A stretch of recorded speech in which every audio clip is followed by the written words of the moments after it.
Today we're going to talk about sitting on the fence. It's the kind of fence sitting, how I've described it, is when on the outside, life looks mostly normal, and on the inside, there's a lot going on for you or someone that you know that never quite switches off. Yeah, it seems to be a part of too many people's lives I don't talk about. Also, I've seen it in other bits of my career where a lot of people, until it's pointed out to them, don't even know they're sitting on a fence. They know they're unhappy and things aren't great. And it could be at work, it could be a job, it could be a career, it could be with your partner. And the back of their minds is sort of going, this has got to sort itself out or I'm out of here, but without officially saying it. So half the time it's an invisible fence. And it doesn't look the same for everyone. There isn't one set of behaviours that people consistently portray, but there are common changes that people start to notice over time. Internally, people sort of replaying mentally what's going on for them, and they're thinking something's wrong potentially, but I can't put my finger on it.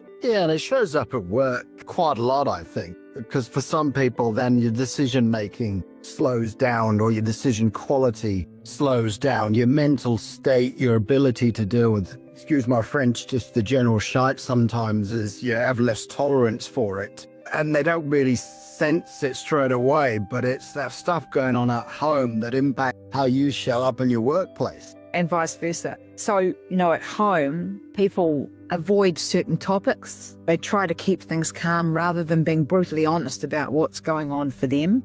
Others notice that they're reacting more than they expect or more than what they've done in the past, and what's consistent actually isn't the behaviour, it's the effort it takes. Yeah, and I think a lot of people also sit on that fence because it's just all too hard. There's too many other people involved. It's having to confront some hard issues, lean into some stuff that's uncomfortable. Yeah. And the common response to that is just to avoid it. And Speaking of avoiding, socially, some people avoid even going out in public or less regularly, that they go out, they pull back, or they might stay surface level with other people that they know. There might be reduced energy. Yeah, but they still get up, they still get to work, they still manage their life. And as you said, on the outside, it might seem they're okay. Mates or work colleagues might think, oh, they're just a bit tired or run down, but there's actually deeper issues. And again, in my experience in the corporates, there's an opportunity, I think, to be more aware that there can be some serious stuff going on in the home life or private life. Yeah, corporates can support with. It's a fine balance between providing support, helping, and not sticking your big nose in or being seen to stick your nose in, interfere or, breach any confidentiality. Yeah. Physically, what I see is people are affected, their body, their health and well-being is affected and reacts before potentially other people really get a sense of what's going on for someone. And for some, it looks like it's ongoing tension. For others, it's restlessness, or for some people, it's having massive sleep issues, long stretches when they are looping, overthinking, at night time and barely sleeping. You created that sort of checklist, didn't you, internally about why people do get stuck here and all that? Yeah, absolutely. So we have a fence sitter persona guide that you can have. And what people do get stuck about in this persona is that they're really trying to be careful because they don't know which way to go. They're thinking about the impact, about their partner, about children, if they have them, finances, and they're worried about making a decision that they can't undo. If I had $1 for every time someone said to me, well, we've got to stay together for the children, you can turn it around and say, actually, if it's really that bad, maybe you should separate for the children, not stay together. Well, we have scenarios, obviously, in terms of clients where the children actually say, mum and dad, or whatever that looks like, mum, dad and dad, you need to separate, you better to be apart. That happens a lot because I think a lot of people actually don't think that their children are being affected by it. Yeah. But the underlying tension of it all is real. And they're asking themselves quietly, should I stay or should I go? But not really bringing it to the point where action should be taken. Well, because people respond differently, don't they? Some might delay decisions, others keep pushing through even though it feels harder to do that. It's the differing responses that people have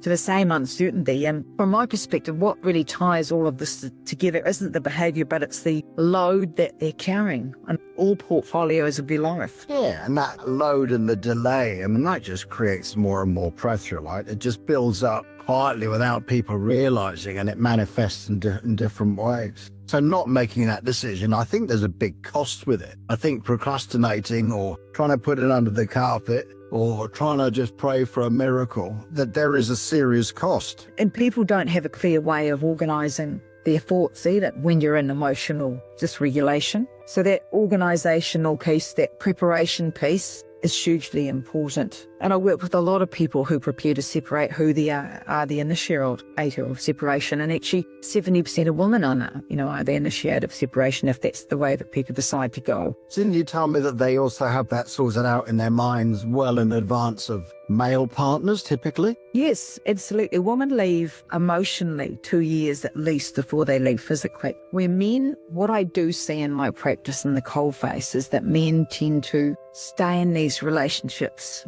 rather than leaving. Oh, I guess just avoid conflict. Splitting up the finances, whatever that looks like. Yeah, that's right. And a bit of, she'll be all right type of thing. It's interesting the different styles between the two.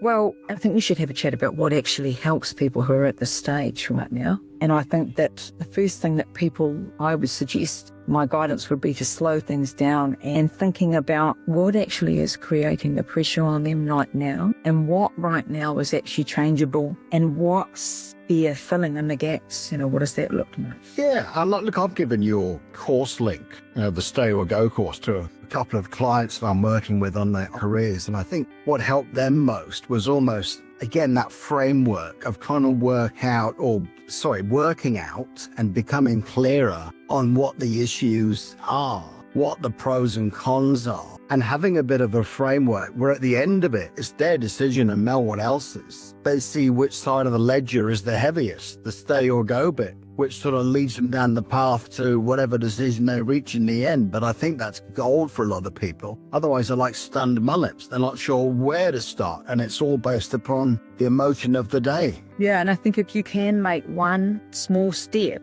to be able to making a decision is a really good way to start. So just dipping your toes into it. Because I think what we see is that when things are organised properly, there's some sort of preparation, there's a framework, there's a structure. The intensity actually drops for people. Yeah, I agree. And for those couples who can actually do it together, an open, transparent conversation, and people don't talk about it enough, as you wearing your divorce coaching. People think you're just dealing with people running around going, woe is me, and tears and tissues all the time, which sometimes is the case, but other times they sit together and work through that type of framework and they come to the conclusion that they've got something worth keeping and worth fighting for, right? That never gets celebrated enough in this industry of relationship and divorce coaching. People think it's all about the, severing all ties, but there's some serious wins of people that redo everything. Absolutely, and we've got many resources that'll be available to you, including our relationship readiness questions, and they are not just for people who are thinking about committing to being in a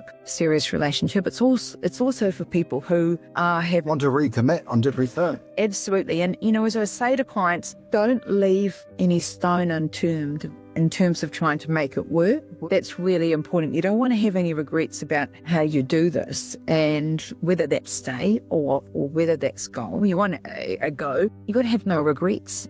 Life's too short. It is. Yeah, no, from what I've seen of what you do and some of the stuff that you've created, I've given to clients, I think having that framework and just taking some action is just invaluable. And that's what I would urge anyone to do. Just read through it. It's not biased in any way at all, but it does require a bit of bravery, a bit of honesty. Absolutely. The elephant in the room needs to be dealt with because on average, people who don't deal with their stuff within 6 years, higher chance of people separating because they haven't dealt with the difficult stuff. And you're in a partnership, there's two of you. It's got to be two of you who are willing to sit down and talk about it rather than not deal with it. And I think, what you need is to be prepared, to be organised before you make any decision, which is in turn going to reduce your mental load and going to give you space without feeling pressured or pushed or feeling like you've got to make a decision right now. This is something that you... More on your terms, right, in your time, and without, God bless them, but all those friends who have an opinion about your partner and say, run a mile from him or she's XYZ and you got to move on, etc. And often they're the ones who have been through a whole bunch of stuff themselves and their life's a complete mess. And often I see they just project their crap into someone else's life by giving poor advice. So I think that objective framework is just gold. So lean into it, people. Get the framework. Yeah, well, we've got some great resources. We've got the Fence-Sitter course. You're most welcome to have a look at that. We've got our free clarity checklist. We've also got 4-week coaching programs for people who are on the fence. There's so many resources. We are here to help in any way we can. So